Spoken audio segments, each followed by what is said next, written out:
الله وبركاته.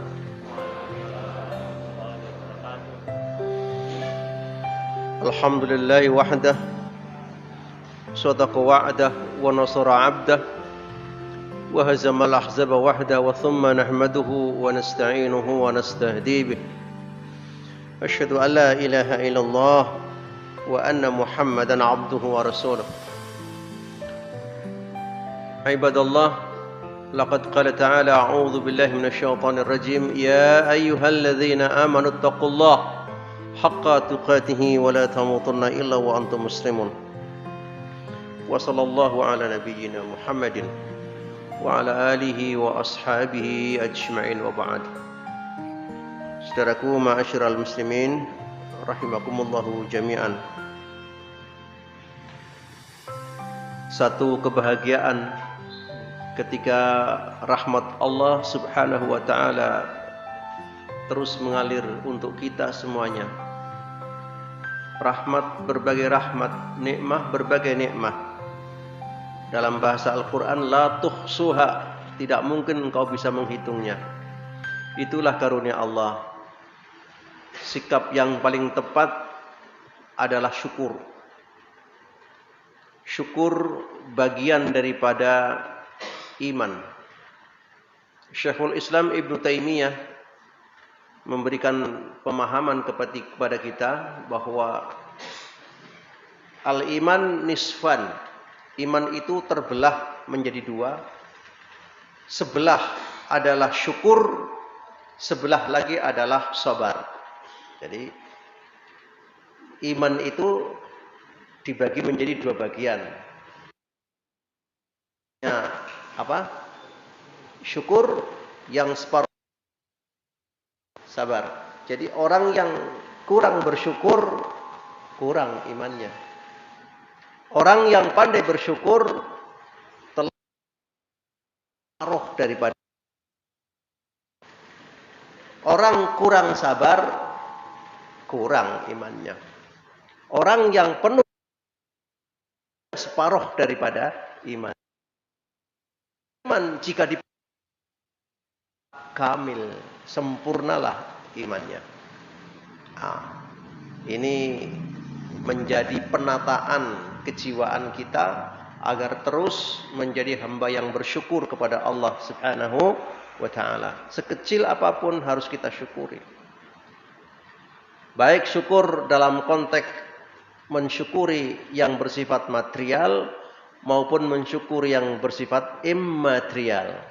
Yang bersifat material jelas, dapat rezeki, dapat bagian. Syukurnya apa? Bagi-bagi rezeki, bagi-bagi bagian. Kenikmatan yang imaterial apa? Sehat, sempat. Subhanallah, ini mahal sekali. Bagaimana kita mensyukuri nikmat sehat dan sempat? Rajin ibadah kepada Allah. Sama-sama kita syukuri. Nah, yang pandai bersyukur telah mendapatkan separuh daripada iman kepada Allah Subhanahu wa ta'ala. Dan yang pandai bersabar, maka separuh pula telah dia miliki. Syukur dan sabar adalah bentuk kesempurnaan iman kita kepada Allah Subhanahu wa ta'ala. Mudah-mudahan kita tergolong orang-orang yang terus bersyukur kepada Allah dalam menghadapi berbagai ujian kepada kita semuanya. Menyampaikan salam untuk Nabi kita, Nabi Agung Muhammad sallallahu Allah wa ala ali Muhammad. Saudaraku ma'asyiral muslimin, insyaallah tema kajian kita pada kesempatan ini dengan al-istighatsah asy-syar'iyyah. Apa tema kita? Asy-syar'iyyah. Istighatsah yang syar'i. Kalau berbicara istighatsah syar'i, pasti ada istighatsah syirki atau syirkiyah. Istighatsah syar'iyyah lawannya adalah istighatsah syirkiyah. Dalil-dalil yang akan kita baca nanti bisa memberikan satu gambaran Istighatsah yang syar'i seperti apa? Istighatsah yang syirik seperti apa? Kajian tahap ini tidak bisa dilepaskan dari syirik, Pak. Pasti akan diulang-ulang terus. Jadi jangan bosan-bosannya. Sedikit-sedikit syirik, lagi-lagi syirik, syirik. Nah, inilah ciri khasnya tauhid seperti itu. Yang suka, mari kita mengaji. Yang tidak suka, boleh. Kita ngaji tauhid. Baik, karena masyarakat muslimin. Kata istighatsah kalau dalam bahasa awam istighosa, begitu ya. Yang benar istighatsah. Dari huruf ghin, alif, ta, ghatha, ghauf, ghoir. Ghatha artinya menolong, ghauf artinya pertolongan, ghoir artinya hujan. Ghoir itu hujan. Kalau goes kesel. Sikile.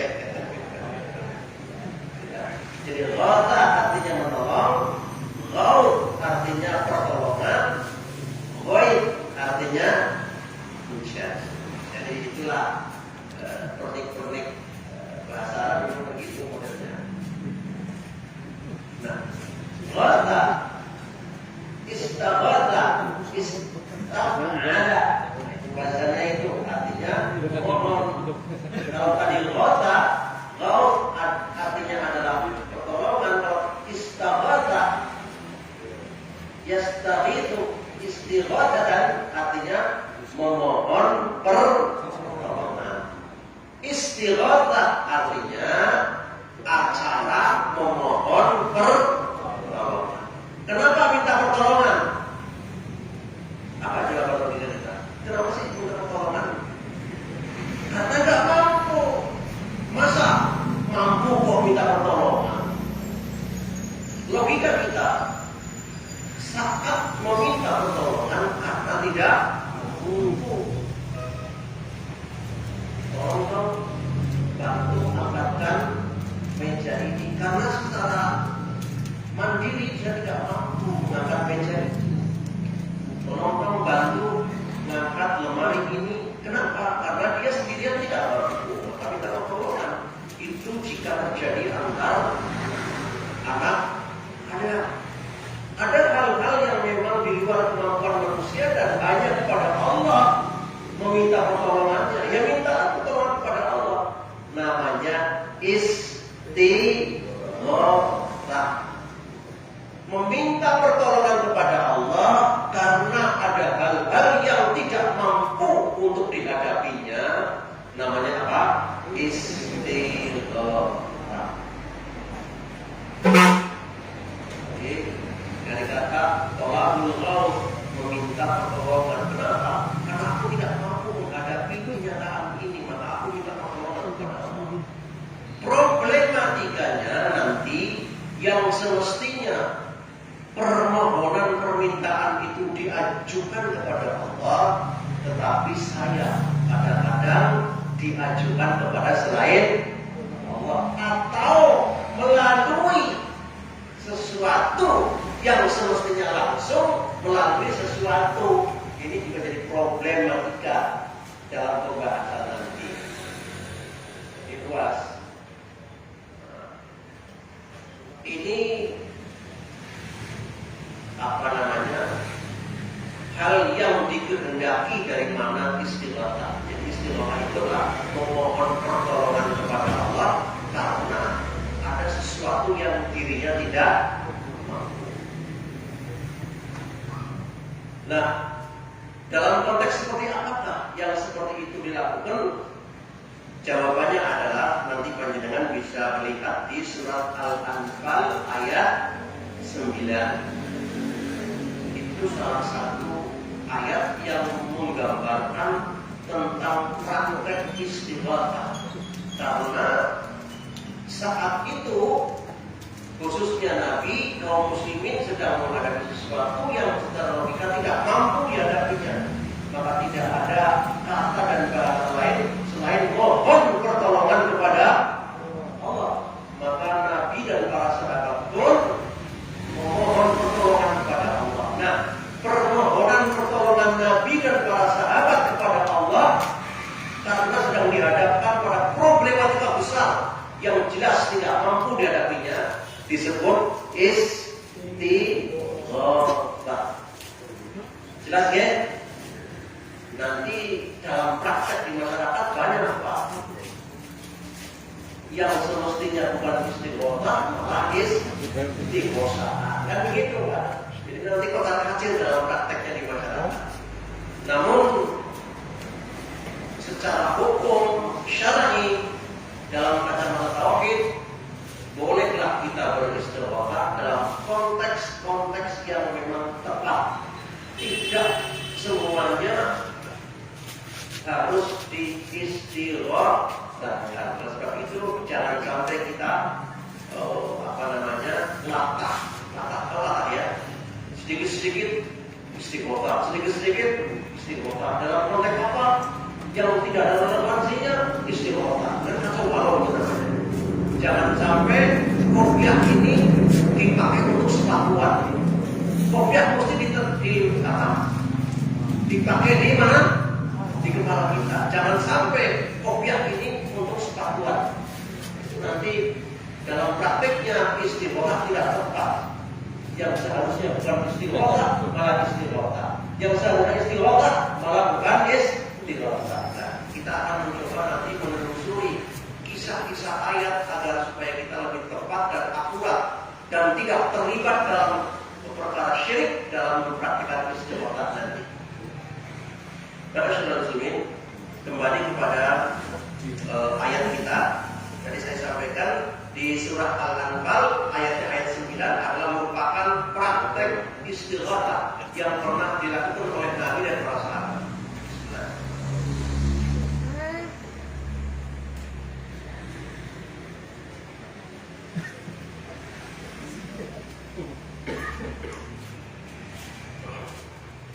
Saya bacakan ayatnya. A'udzu billahi minasyaitonir rajim. Tastaghithuna rabbakum fastajaba lakum. Ani mumitukum bi alfin minal malaikati murdifin. Ini salah satu ayatnya.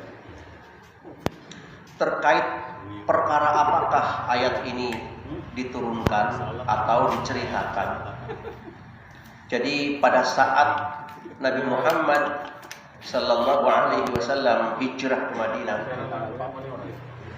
pada tahun pertama Hijriah, abad yang ke-6, dunia peperangan masih menjadi dunia yang sangat bergengsi dan identik dengan perebutan kekuasaan.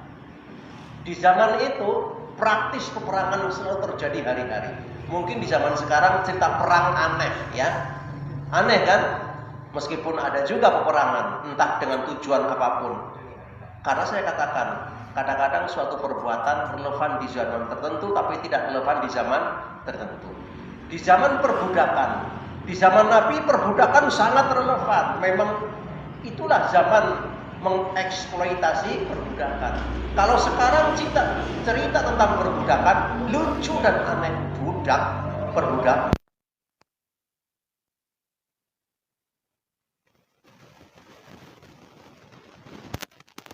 Di abad ke-6 itu dunia perbudakan yang memang berlaku.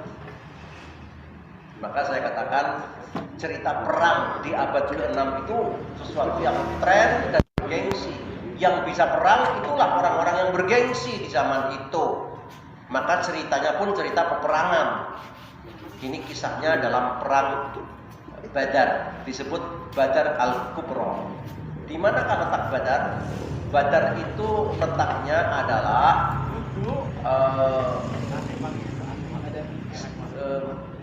dekat dengan Laut Merah. Ya, dekat dengan Laut Merah. Kalau dari Madinah 150 kilo, arahnya arah ke Laut Merah.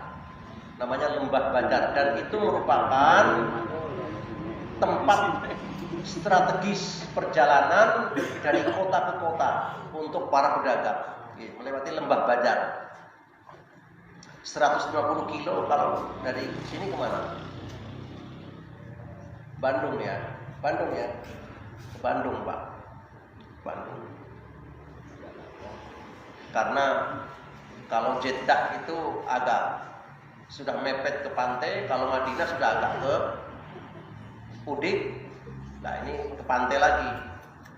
Jadi 150 kilo dari Madinah, arahnya arah ke pantai atau Laut Merah. Itu memang menjadi tempat perjalanan strategis sekali. Dan kebetulan memang di situ ajang pertempurannya. Kalau tidak salah pada bulan Ramadan, tanggal 17 Ramadan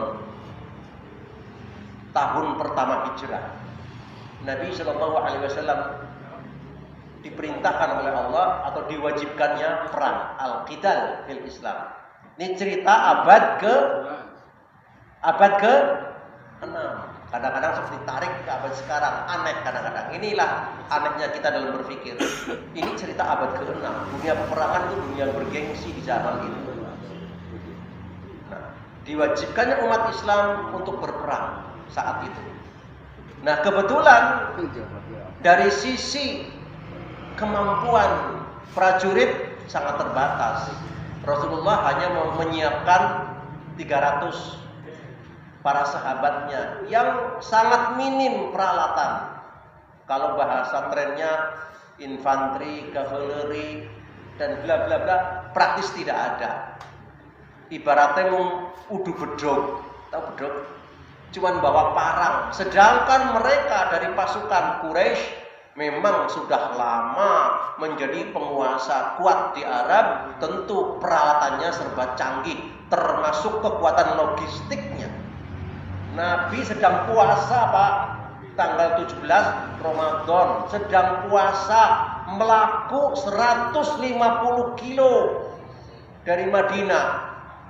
Kalau ayat itu diperintahkan ke jenengan sedang puasa Ramadan, kemudian tidak membawa perlengkapan apapun, madang besa anane, gelem ora kira-kira?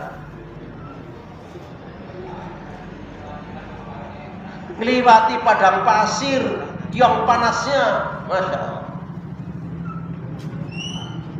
Bayangkan sudah di situ tingkat kesetiaannya kepada ajaran Islam. Bayangkan itu, tidak tinimung akal. Mangan beamel, bayangan baru hijrah ke Madinah. Kita tahu ceritanya. Hijrah itu nggak bawa apa-apa. Bahasanya orang politik hanya nganggo kolor tok. Tahu koloran? Koloran tok. Karena muhajirin ini meninggalkan seluruh hartanya di Mekah karena nggak bisa dibawa. Wong pindahnya aja petun-petan, bagaimana bawa harta?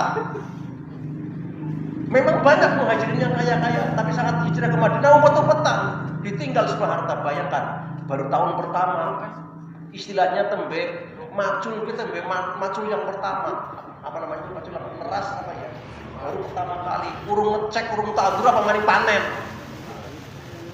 Repot-repotnya. Tetapi Allah mewajibkan perang. Nah, karena kesetiaannya kepada ayat itu, maka Rasulullah menyiapkan sahabatnya seadanya sudah. Ibaratnya apapun yang punya berjalanlah. Melaku 150 kilo agi puasa madange seanane. Kalau kita dari Cilacap naik mobil berkue, wah dijamu bla bla bla, enak temen ya. Kayak-kayaknya pahalanya orang akeh kayak dibanding dengan pahalanya para sahabat. Karena apa? Yang namanya al-ajr itu biqadril masyaqqah. Pahala itu akan disesuaikan dengan tingkat resikonya. Itu. Yang namanya pahala itu biqadril masyaqqah. Sejauh mana resikonya? Dakwah di zaman sekarang datangnya aja pakai helikopter, turun di jemput, masuk Alphard, terus masuk hotel mewah, makannya Baru gue cuak-cuak, uli amplop. Masyarakatnya di mana? Resikonya di mana? Nah inilah. Jadi jangan iri nggih, kalau para sahabat masuk surga tanpa hisab. Jangan iri. Oh iya. Dari cerita seperti aja sudah langit bumi kesetiaan kita. Siki. Misalnya pengajian, Medang, Remok, Medang. Orang nyumbang Medang. Bebuk. Bayar ora uli ilmu Medang be.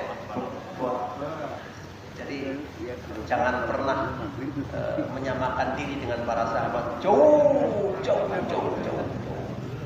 Jadi kalau kita masuk surga kurik dewek ya pantes. Itulah kondisi para sahabat. Itulah kesetiaan pada Allah Subhanahu wa taala. Kesetiaan kepada Nabi, kesetiaan pada Quran dan hadis. Bayangkan. Nah, betapa kagetnya ketika kaum muslimin berhadapan dengan dua kubu yang tidak seimbang. Sisi lain genamung 300 seadanya, tidak pernah punya ilmu perang. Ya, bahasanya udah nekat mungkin ya. Udah nekat, tapi ya bukan udah nekat, udah kesetiaan kepada Allah.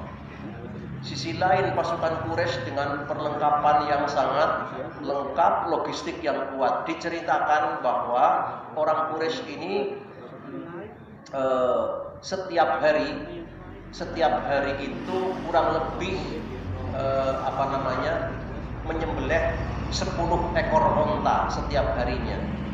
Itu minimal yang disembelih setiap hari.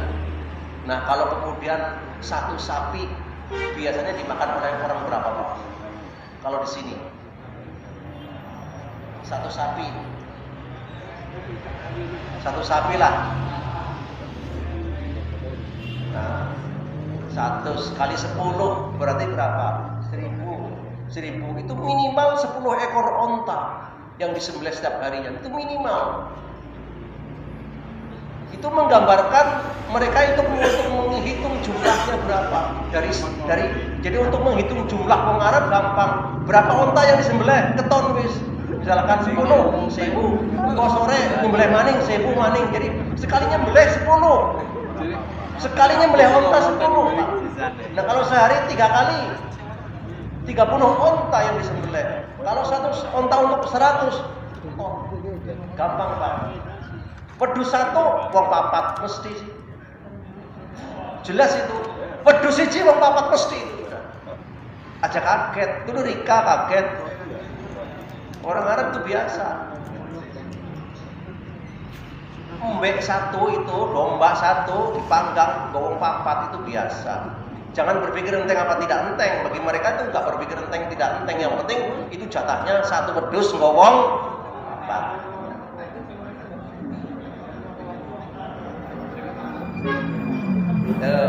Aja harus kaget. Kita punya budaya masing-masing. Gitu ya. Itulah. Nah, diketahui jumlah mereka itu adalah 3000.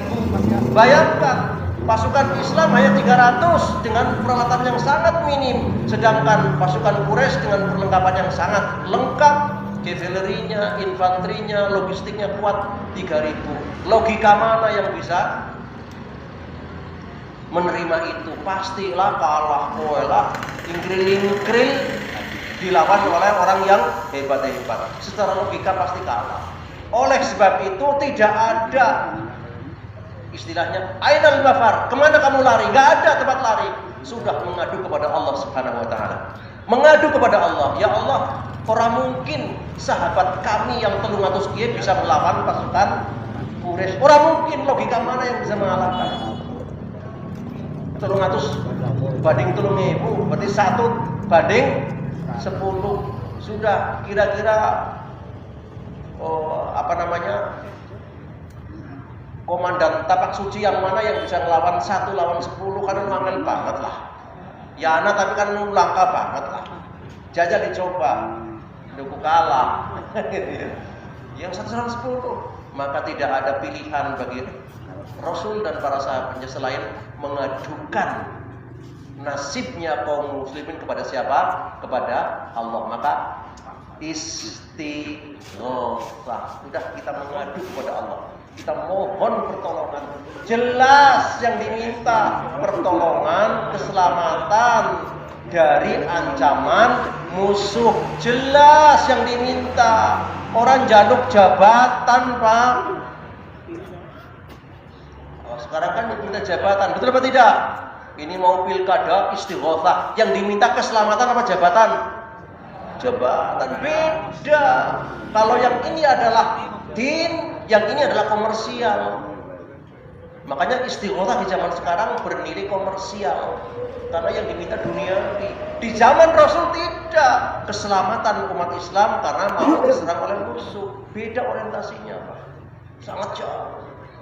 Maka saat itu beristighotsahlah Rasulullah SAW dan para sahabat.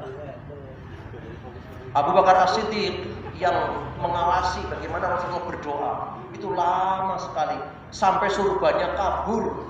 Dengan kalau pernah jalan-jalan di padang pasir kan anginnya luar biasa. Jadi Rasul surbannya kabur, dijukut, dipasangkan lagi. Dia sudah sangat khusyuknya memohon kepada Allah. Doanya sangat lama. Memang tidak terekam ya. Tidak terekam. Tetapi ada beberapa kalimat-kalimat yang terekam oleh sahabat. Di antaranya adalah Allahumma anjis. Allahumma anjis. Allahumma anjis wa'adak. Ya Allah, menangkanlah atau buktikanlah janjimu. Buktikanlah janjimu. Itu yang pernah terekam. Intuhlik hadhil isabah lam tuqbad abada. Ya Allah, kalau pertempuran ini umat Islam KO, selamanya Allah tidak akan disembah oleh siapapun. Sampai seperti itu Nabi. Saking mungkin galaunya, saking bingungnya. Ya Allah, ya Rabb.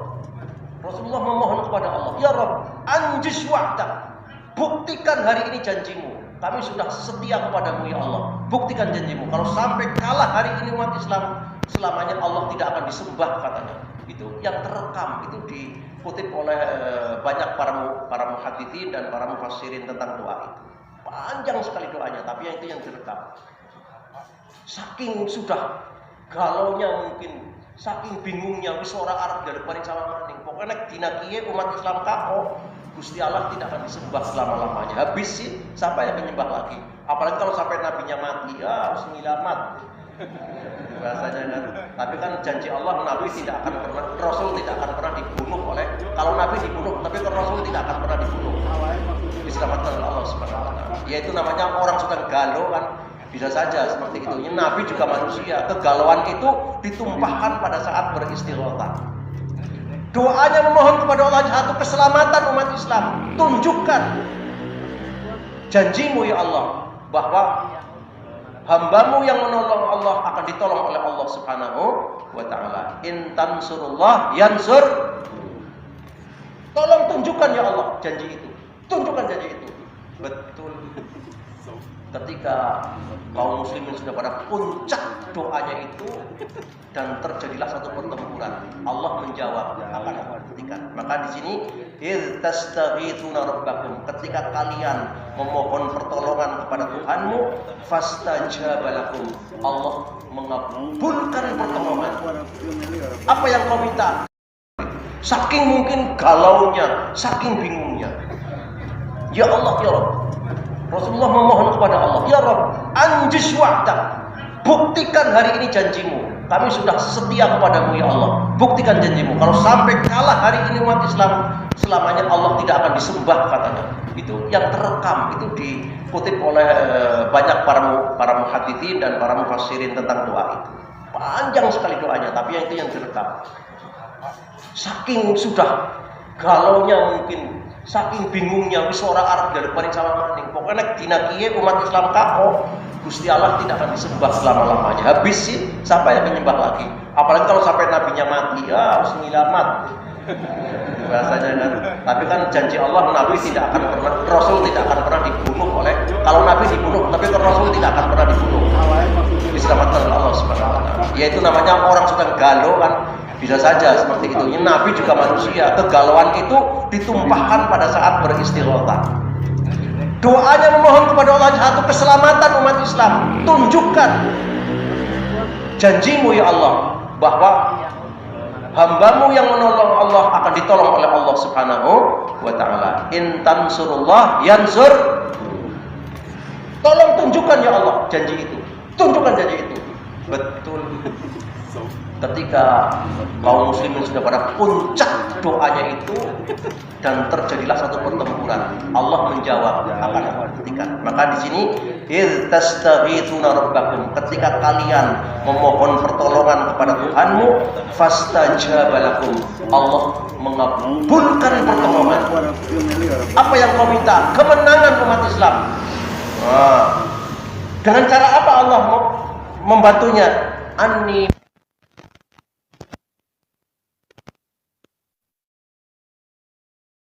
malaikat berapa?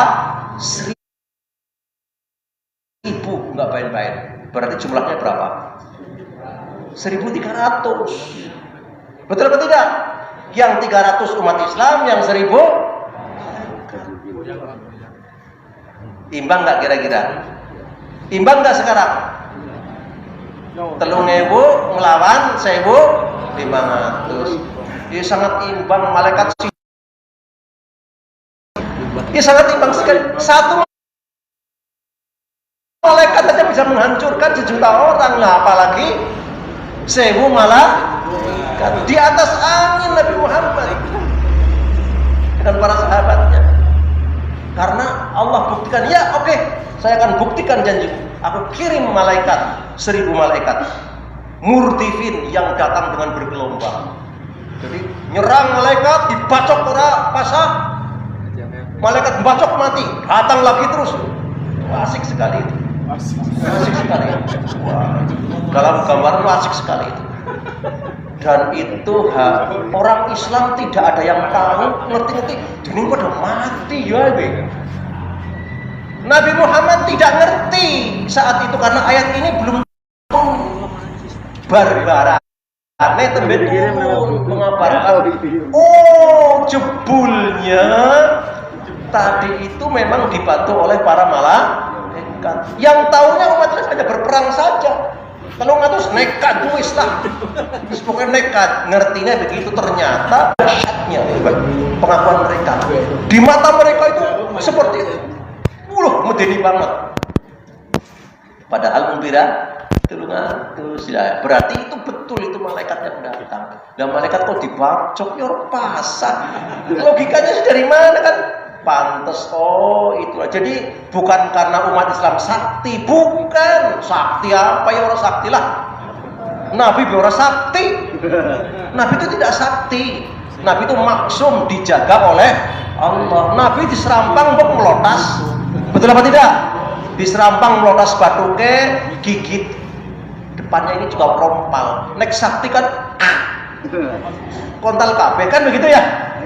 Nabi itu tidak sakti. Nah, yang dipahami oleh kalangan-kalangan animisme adalah dikira pahlawan Badar itu sakti-sakti, dibacok orang pasang. Itu keliru. Itu malaikat Mas yang dibacok, bukan para sahabat. Jadi tidak ada yang sakti karena itu datangnya pertolongan Allah. Nah, sebagian kaum muslimin yang masih berjiwa animisme menganggap pahlawan Badar ini pahlawan yang sangat luar biasa, sakti-sakti, maka muncullah namanya sholawat Badar. Itu mengagungkan terhadap tentara Badar yang dikira sakti-sakti itu. Keliru sekali, keliru. Tidak ada yang sakti. Mereka manusia, hanya mendapatkan pertolongan Allah. Nggak usah para sahabat, panjenengan pun suatu saat dapat pertolongan Allah yang di luar dugaan. Bisa terjadi, nggak usah. Selama memang menjadi orang yang mukminu haqqa, yang mukmin haqqa, dan benar-benar gumantung kepada Allah. Jadi mu'allaq kepada Allah, tawakal kepada Allah, akan datang pertolongan, nggak usah jauh-jauh. Jadi tokoh Muhammadiyah Jenderal Sudirman itu beristighotsah pada saat di alas Roban sekali. Jadi Jenderal Sudirman dengan pasukan yang menemaninya itu sudah terkepung di alas roban. Logika mengatakan mati kowe. Tapi dia beristighotsah, terkenal dengan istilah membaca kalimat la ilaha illallah. Satu. Yang kedua, pada saat ada penyusup yang melaporkan bahwa Sudirman berada di sebuah rumah, digerebek. Sudirman duduk melongo-melongo, mereka tidak, ini bukan Dirman, padahal ini Dirman. Akhirnya si penyusupnya kan ditembak sama Kandane, dikira melombo pada Sudirman. Allah kaburkan mata mereka, dikira Pak Saimin. Sudirman dikira Pak Saimin. Itu karena Pak istighotsah. Jiwa Sudirman yang benar-benar memohon kepada Allah dengan sungguh-sungguh. Orang sahabat atau maring Nabi dan para sahabat, jenengan pun bisa kalau dekat dengan Allah, bersih hatinya memohon pertolongan kepada Allah dengan sungguh-sungguh, akan datang itu namanya al-ghauth, pertolongan dari Allah Subhanahu wa taala. Tetapi ini tidak bisa direkayasa. Setiap kali dadi maning, nggak bisa. Ini sekali-kalinya peristiwa itu dalam perang Badar. Dan perang yang kedua, tahun kedua Hijriah, perang Uhud, umat Islam kocar kacir. Betul atau tidak? Habis. Sampai komandan perangnya Hamzah pun meninggal dunia. Itu menggambarkan bahwa yang namanya al-aun, pertolongan Allah, tidak bisa direkayasa. Kontras sekali dalam perang Badar.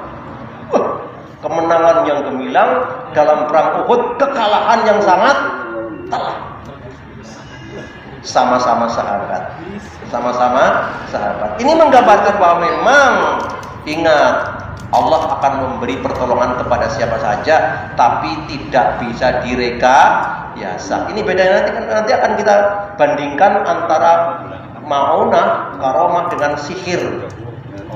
Kalau sihir direkayasa, setiap saat bisa terjadi. Tetapi kalau karomah tidak bisa, sekedar Allah Subhanahu wa taala. Jadi kembali ke ayatnya. Al-Anfal 9 ini menggambarkan bahwa istighotsah itu syar'i. Istighotsah itu syar'i, ada dalam Islam, tetapi ya istighotsah yang menurut Al-Qur'an, jangan istighotsah menurut budaya. Nah, ini kan konteksnya kan yang berkembang kan budaya. Kita kepingin istighotsah ini adalah dalam praktek yang syar'i, yang sesuai dengan petunjuk Al-Qur'an. Ma'asyiral muslimin rahimakumullah jami'an.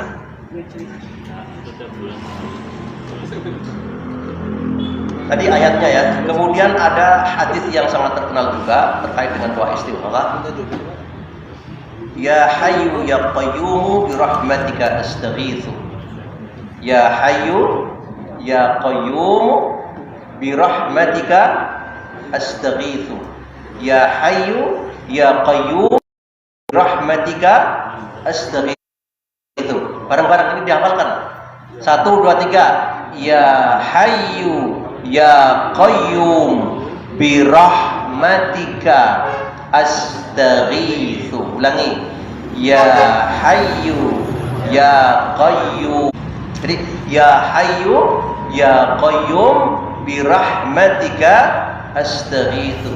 Kita sambil duduk mengucapkan ya Hayyu ya Qayyum bi rahmatika astaghitsu.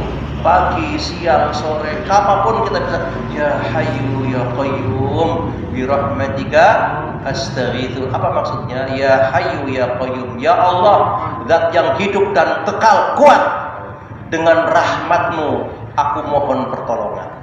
Keren kan? Itu maksudnya. Jadi ya Hayyu ya Qayyum, ya Allah, zat yang hayy dan qayyum, yang kekal abadi dan kuat, birahmatika, kalawan rahmat-Mu, dengan rahmat-Mu ya Allah, astaghitsu, aku mohon pertolongan. Yang memang tepatnya hanya kepada Allah, tidak kepada siapa-siapa memohon pertolongan ini, kepada Allah, dan tidak melalui siapapun. Wong mau minta pertolongan kok ndak lewat kanan kiri wetan kulon, ndak penting. Wong Allah minta kon langsung ud'uni wa idza sa'alaka ibadi anni fa inni qarib ujibu da'watad da'i idza da'an. Aku tuh dekat dengan hambaku. Maka mintalah kepada Allah. Dawang Allah sendiri memohon langsung saja kepada Allah. Kecuali jika Allah, kamu lewat kanan, lewat kiri, lewat belakang, lain ceritanya. Allah kan dalam konteks ini kan supaya langsung saja. Meskipun ada juga yang kita memohon lewat kanan kiri, ada juga, tapi tidak selamanya lewat kanan kiri. Ketika Allah memerintahkan langsung, ya langsung saja. Kan begitu. Nanti ada bab sendiri. Bagaimana caranya kita berdoa lewat kanan kiri. Nanti ada babnya. Tapi ini babnya bab doa langsung kepada Allah. Ya Hayyu Ya Qayyum bi rahmatika astaghitsu. Ya Hayyu Ya Qayyum bi rahmatika astaghitsu. Langsung kepada Allah. Tidak perlu kita celingak-celinguk. Menjenguk kiai ini orang penting. Menjenguk ustaz orang penting. Ini urusan kita dengan Allah. Langsung saja. Begitu.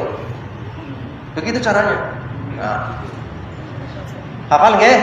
Ya Hayyu Ya Qayyum bi rahmatika astaghitsu. Jelas. Ini doa istighatsah. Saudaraku ma'asyiral muslimin rahimakumullah jami'an. Kemudian menambah di surat Yunus ayat 106 ya. Nanti mencoba untuk dibuka.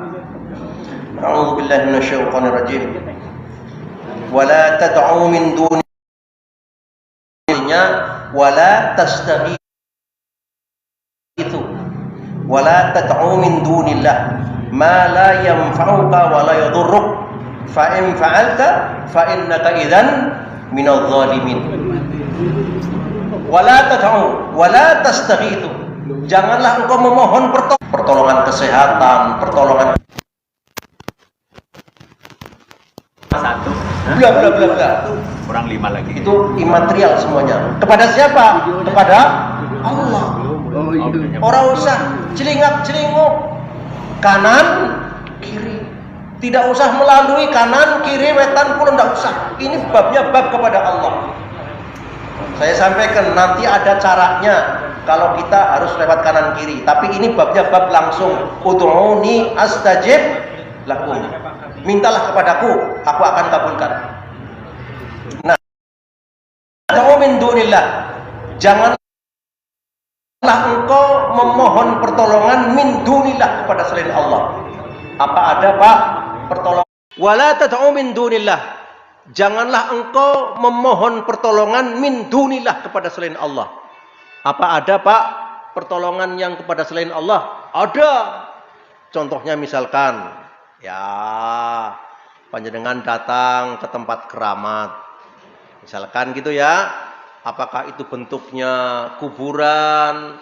Oh, saya kan tidak meminta kepada kuburan. Saya meminta kepada Allah. Saya kan hanya melalui kuburan ini, melalui mayit ini. Nanti ada babnya. Nanti ada bab tersendiri tentang bab al-wasilah. Dalam hal-hal pertolongan, Allah memohon ud'uni astajib lakum. Dalam kaitan ini loh ya, bab ini loh. Mohon kepada Allah Subhanahu wa taala. Tetapi nanti ada juga ruang yang kita memohon kepada Allah melalui pihak ketiga, melalui wasilah, namanya bertawasul. Nanti ada babnya tersendiri. Tapi yang sekarang kita fahami tentang istighatsah ini, Rasulullah dan para sahabat tidak melalui bab ketiga, tidak melalui pihak ketiga, langsung kepada Allah Subhanahu wa taala. Maka wala tad'u min dunillah. Janganlah kalian memohon pertolongan kepada selain Allah. Janganlah kalian memohon pertolongan melalui pihak ketiga. Ma la yanfa'uka. Sesuatu yang tidak manfaat buat kamu. Wala yadurruk, apalagi membuat madarat buat kamu. Fa in fa'alta, jika kamu lakukan memohon kepada Allah melalui pihak ketiga, apalagi kepada pihak ketiga, fa innaka idzan minadh dhalimin. Kamu tergolong orang-orang yang zalim. Celaka dalam kaitan ini. Surat apa tadi? Yunus ayat 106.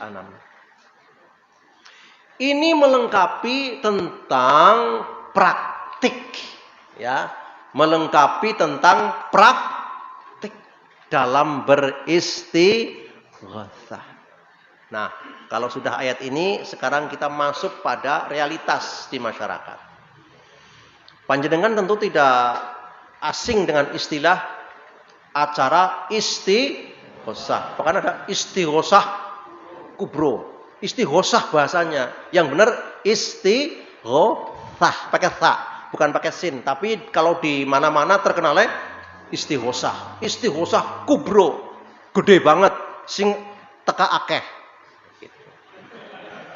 Sing teka akeh. Mulanya disebut kubro. Nek cilik istighosah sughro. Mungkin. Tapi tidak ada ya. Kayaknya kubro kabeh ya. Ya karena banyak sumbangannya. Banyak yang datang. Yang cair panitianya. Real itu terjadi. Nah, dalam kaitan praktek di masyarakat, istighosahnya syar'i. Sesuai dengan petunjuk Al-Quran dan hadis. Penerapannya yang kocar kacir, ilegal. Saya berani mengatakan istighosah ilegal. Contoh, Arab pilkada melakukan istighosah. Minta pertolongan apa kira-kira? Mendadi komersial. Nggak ada sejarahnya. Saya kira minta pertolongan umat Islam dari para bahaya. Jebulnya minta pertolongan mendadi. Ya Pak, minta pertolongan. Tapi komersial yang diminta duniawi. Tidak sesuai dengan alur cerita Al-Quran dalam beristighatsah. Apalagi Arab ujian istighatsah. Main ngapa? Minta pertolongan lulus. Aneh. Nek you belajar, oh ya banyak lulusnya lah. Aneh. Penerapan seperti ini aneh sekali. Pilpres mengadakan istighosah. Ujian nasional. Memang judulnya meminta, tapi aneh yang diminta. Pernahkah Rasulullah dan para sahabat minta ecek-ecek seperti itu? Enggak. Itu ecek-ecek sekali yang diminta. Duniawi, betul apa tidak? Dunia semuanya yang diminta. Mendadi presiden, mendadi gubernur, mendadi bupati, men pada lulus. Apa maning? Iya kan? Ya, seperti itu. Itulah latahnya istighosah. Saya berani mengatakan itu istighosah yang ilegal. Yang tidak sesuai dengan petunjuk Al-Quran. Saya pikir mari kita beristighosah karena umat Islam terancam oleh PKI mau diserbu. Beristighosah mandan pantes. Nanti pada saat PKI jeblok yang kedua kali kita harus istighosah nanti. Tapi nyekel bedong. Gitu. Biar malaikat turun begitu, nggak usah khawatir. 10 melawan 100, 1 banding 10. Kuat orang kira-kira? Bismillah. Istighosah namanya itu. Jadi terapkanlah istighosah ini pada konteks yang benar. Nah, kalau kita melihat di lapangan sekarang kan nggak seperti itu. Sudah jauh dari nilai-nilai Al-Quran, jauh dari nilai hadis. Yang ada adalah komersialisasi istighosah. Ya kita prihatin saja. Kita tidak anti istighosah. Mari kita beristighosah, tapi yang tepat sesuai dengan saran. Itu. Jelas nggak? Jelas nggak? Iya, kita harus berani bersikap seperti itu. Yang monggo yang seperti aneh-aneh. Kalau kita istighosahnya adalah sesuai dengan petunjuk Al-Quran dan hadis. Satu. Yang kedua, ada nggak sholat istighosah? Ya tidak ada.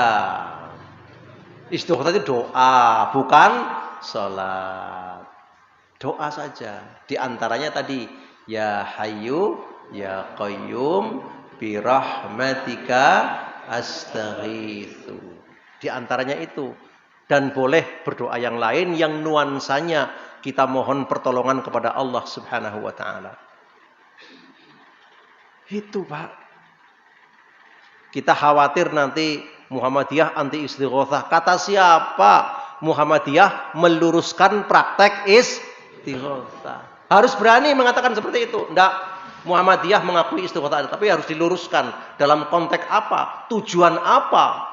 Prakteknya seperti apa? Agar istighotsah sesuai dengan petunjuk Al-Quran dan Sunnah. Harus berani. Begitulah ruh tarjih kita. Sesuai dengan ruh tarjih kita. Nah, sedangkan ayat Yunus 106 itu tadi sedang mensinyalir banyak praktek-praktek orang beristighotsah kepada selain Allah. Di antaranya melalui pihak ketiga yang disebut dengan istilah al-wasilah. Nah, dalam konteks apa wasilah ini dibolehkan? Nanti tunggu pembahasan pada bab lain. Tunggu pembahasan pada acara yang lain. Tetapi untuk kali ini kita belum membahas tentang masalah praktek al-wasilah. Belum. Kali ini adalah prakteknya adalah praktek tentang istighatsah yang memang harus lurus memohonnya kepada siapa? Kepada Allah Subhanahu wa ta'ala. Sebab kalau sampai menyeleweng dari Allah Subhanahu wa ta'ala, maka itu tergolong idzan minadh zalimin. Kalau begitu kamu tergolong orang-orang yang zalim dalam prakteknya. Lah jangan-jangan selama ini yang praktek istighatsah tergolong orang-orang yang zalim. Jangan-jangan karena apa? Tidak akurat, tidak sesuai dengan petunjuk Quran. Ya kita sih tidak berarti menjustifikasi seperti itu, tidak. Kita cuma khawatir jangan-jangan karena prakteknya tidak keliru, yang semestinya yang dimintakan adalah masalah-masalah pertolongan yang urgent untuk keselamatan umat Islam, malah yang diminta urusan dunia. Khawatir Pak, jangan-jangan prakteknya selama ini justru malah keliru. Nah kalau keliru, ayatnya mengatakan idzan minadh zalimin. Oh kamu zalim itu. Ngeri mboten? Mengerikan sekali. Inilah hal-hal yang harus kita kritisi, hal-hal yang harus kita luruskan kembali dalam berbagai praktek-praktek keagamaan di masyarakat kita. Muhammadiyah tidak anti sholawat, tidak. Muhammadiyah tidak anti wasilah, tidak. Muhammadiyah tidak anti istighotsah, tidak. Cuman sholawat yang benar, berwasilah yang benar, beristighotsah yang benar. Ada petunjuknya dari Quran maupun Sunnah. Bukan selawat, bukan wasilah, bukan istighotsah yang asal praktek. Karena apa? Kalau asal praktek diancam oleh surat Yunus ayat 106, idzan minadh. Kalau kamu prakteknya nggak jelas, zalim kamu. Wis kayak gitu saja. Sehingga setiap apa yang akan kita lakukan punya dasar yang jelas. Ini loh ayatnya, ini loh praktiknya dari Rasulullah Shallallahu Alaihi Wasallam. Sehingga nanti di masyarakat kelihatan.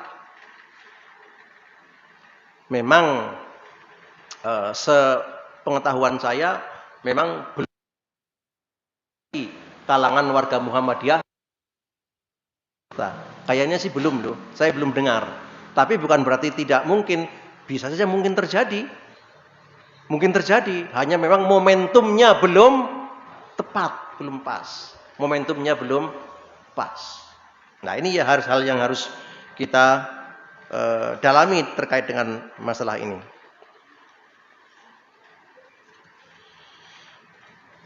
Ma'asyiral muslimin rahimakumullahu jami'an. Satu ayat kembali untuk yang seterusnya. Nanti dilihat di ayat 5 ya. Qanirajim. Dunillahi man la yastajibu lah ila yaumil qiyamah wa hum an du'a'i mughafilun. Siapakah orang yang dinyatakan lebih sesat? Orang membahayakan Allah. Enggak mohon Allah, enggak ada. Karena itu haknya kepada Allah. Sesuatu yang tidak akan pernah bisa memberi jawaban apapun kata Allah. Sampai hari kiamat pun enggak akan pernah. Tuhan melalui pihak ketiga maka sesuatu yang tidak akan pernah bisa memberikan jawaban sampai hari kiamat.